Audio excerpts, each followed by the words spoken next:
Man, we understood what it was going to be coming here.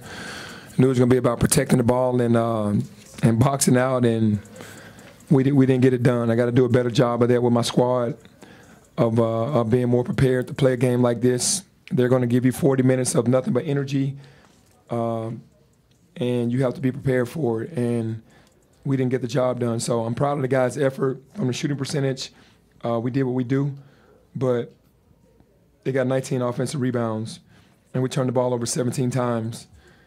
And they ended up getting 17 more shots. It's kind of been the same stat sheet pretty much all year. By us turning the ball over, other teams are getting more shot attempts at the basket. And if we don't box out, then that makes it a loss for us. So, we got some work to do going back, and look forward to the AAC tournament. Penny, what did you think of what Quentin Grimes did in the second half? Yeah, well, I mean, that's who he is. I mean, that's what he's capable of being on a nightly basis. He's a talented kid, a McDonald's All-American that understands, the pressure of a game like that. I'm sure there's been a lot of pressure on him all year, but what he did was what he does. He's a fantastic player. He got hot and he made baskets.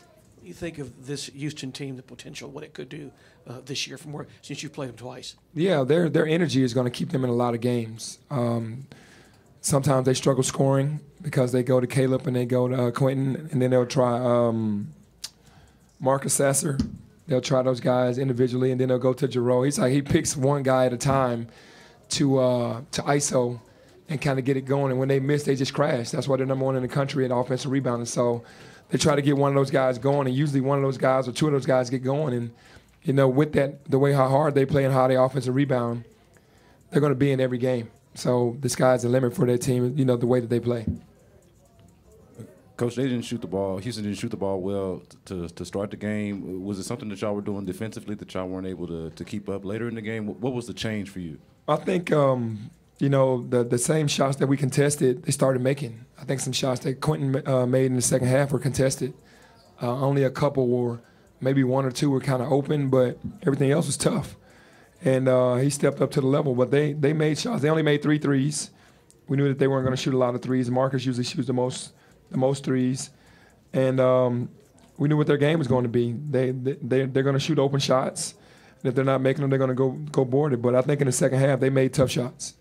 Penny, you've been around this game for a long time. What do you think of what Kelvin's doing here with these guys? Oh, it's incredible because his culture is set. If you don't play hard, you can't be on the floor. If you're not going to go all out, you're not going to be on the floor. He has his culture at that point, and it pushes your kids to a level of confidence that you have like no other. That's where they are.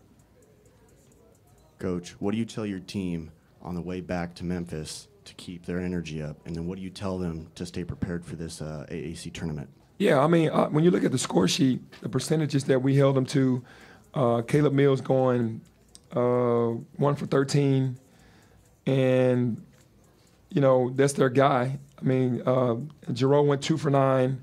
We held them to a decent percentage.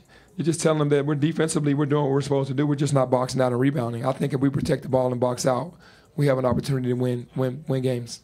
Penny, Precious played great, but you didn't get a lot of balance on the box score there. How much did that play a role in the outcome? Well, we're already shorthanded, so we need everybody, all hands on deck every time we go out on the floor. And Precious had a monster game with 25 and 15. Lester got into double figures. But, I mean, you need everybody. Boogie was 1 for 8 and Tyler was 1 for 5. So you need everybody on that same page. And we couldn't get it done today. We just got to go back to the drawing board.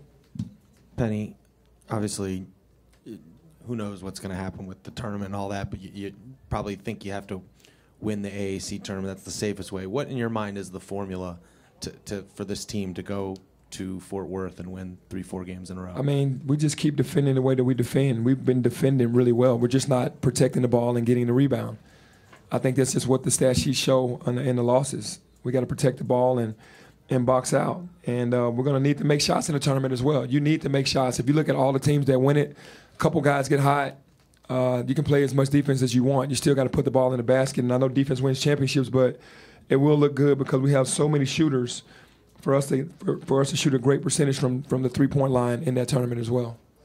At this stage of the season, is it too late to fix some of those problems? You just hope to have a good, you just kind of hope you match up well with somebody? I mean, the thing that you have to do as a staff is point out the weaknesses, and our weaknesses right now are turning the ball over, and not really rebounding the way that we can. You know, especially our offense, boxing out and not giving up offensive rebounds. I think offensively we struggle some because of the turnovers, but I think it's just going in the game with a clear mind and for 40 minutes just understanding what we need and what we want on both ends of the floor and not let anything else distract that. And I think that's where we need to be for the tournament. Got time for one more? Anyone else? Thank you.